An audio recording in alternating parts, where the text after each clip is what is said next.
On va parler de la trêve hivernale. Ça concerne évidemment les locataires, mais aussi les propriétaires qui louent un appartement. D'abord, on peut rappeler rapidement le principe?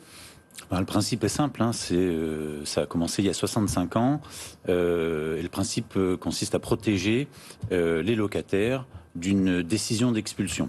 Donc ça n'empêche pas les propriétaires qui ont des problèmes de loyer impayé de mener une procédure, mais ils ne peuvent pas mettre en exécution une décision d'expulsion. Alors, c'est une mesure sociale à la base destinée à protéger les locataires, mais en pratique, il arrive qu'elle mette sérieusement en difficulté certains propriétaires bailleurs.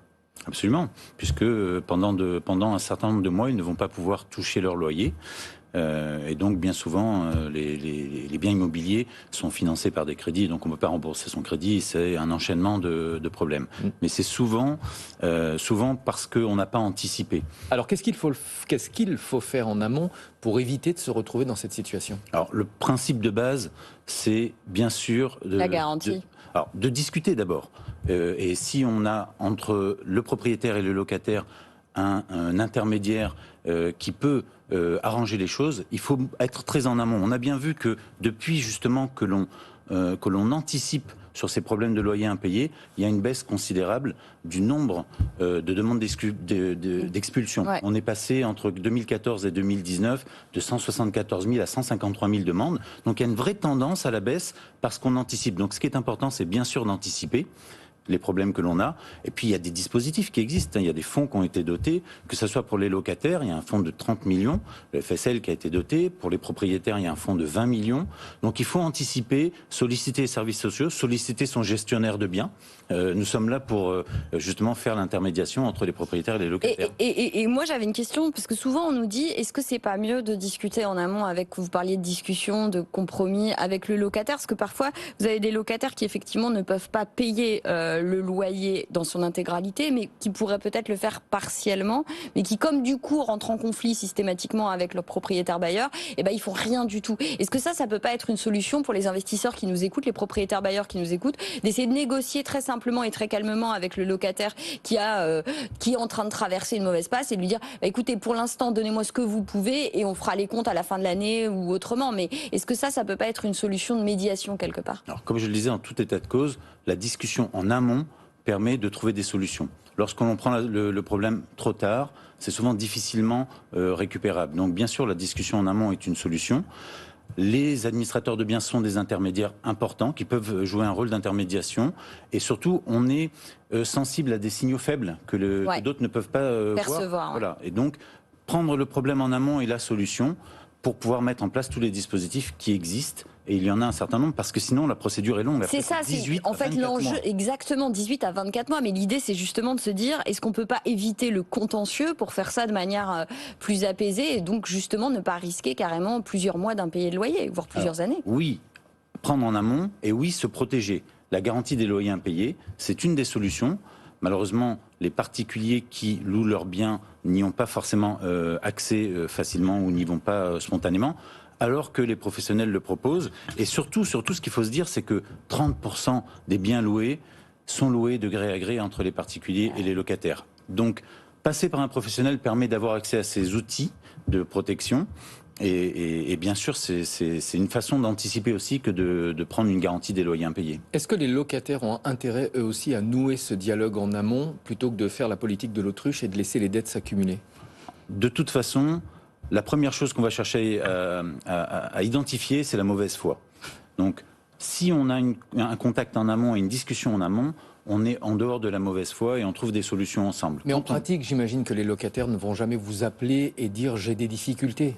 Ça dépend, ça arrive. Mais comme je le disais, lorsqu'on est un administrateur de biens, on est capable d'identifier les signaux faibles et d'aller au-devant. Nous avons mis en place un observatoire des loyers dans notre entreprise. On regarde ce qui se passe au niveau des loyers, ce qui nous permet d'anticiper aussi et de ne pas laisser déraper les problèmes. Et alors justement, on a forcément envie de vous poser la question, compte tenu de la crise qu'on est en train de traverser, est-ce que vous avez remarqué qu'il y avait plus d'impayés ou plus de difficultés pour tout un tas de vos locataires à payer le loyer à la fin du mois? Alors, on s'est préparé très en amont à une crise et à des sinistres de ce côté-là. Et bizarrement, ou pas bizarrement d'ailleurs, mais ça ne s'est pas produit. Et je pense que les dispositifs d'aide aux entreprises, le chômage partiel, tout ce qui a été mis en place a permis d'éviter une grande catastrophe. Et comme le dit tout un chacun en ce moment, il n'est pas dit du tout qu'au printemps prochain, on soit dans la même situation. Parce que la fin du quoi qu'il, c'est ça, ouais. Ça va permettre peut-être de créer des situations compliquées. Et en tout cas, ça rejoint ce que disait l'INSEE plus tôt cette semaine sur le fait que la crise n'avait pas aggravé, n'avait pas augmenté le nombre de pauvres, de personnes en dessous du seuil de pauvreté, grâce justement à tous ces amortisseurs sociaux et aux mesures du quoi qu'il en coûte. Que risquent les locataires à la fin de la trêve hivernale? Parce qu'on ne peut pas être expulsé, mais les loyers sont toujours dus. Alors les loyers sont toujours dus et les procédures ne sont pas pour autant arrêtées. On peut mener une procédure, il y a plusieurs dispositifs. Il peut très bien avoir une saisie sur salaire, il peut très bien avoir un certain nombre de choses. Donc pendant la période de la trêve hivernale, les procédures peuvent continuer, les décisions peuvent se prendre. Le risque est surtout à la sortie de la trêve hivernale. Et c'est pour ça que les pouvoirs publics, en 2020, ont reporté d'abord au 31 mai, puis au 10 juillet, et qu'il y a eu beaucoup moins d'expulsions que prévu.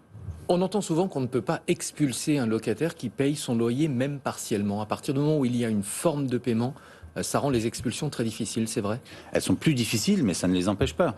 De toute façon, le loyer est dû, même si la période suspend l'exécution, le loyer est dû de toute façon.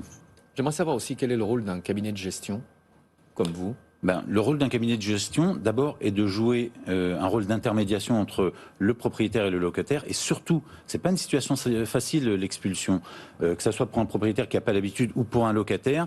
Donc, faire confiance à un administrateur de biens, comme MemoCity par exemple, on va pouvoir mettre en place un certain nombre de dispositifs et faire bénéficier de notre expérience, parce qu'on le fait plusieurs fois, la bienveillance et la façon dont on va traiter avec humanité ce genre de situation fait la différence entre quelqu'un qui sait et quelqu'un qui ne sait pas. On ne va pas se mentir, est-ce que vous allez recommander à une personne qui ne paye pas son loyer depuis plusieurs mois, vous allez l'orienter vers un appartement moins cher, plus en adéquation avec ses niveaux de revenus, ou est-ce que la personne, désolé, mais elle est blacklistée à partir de ce moment-là?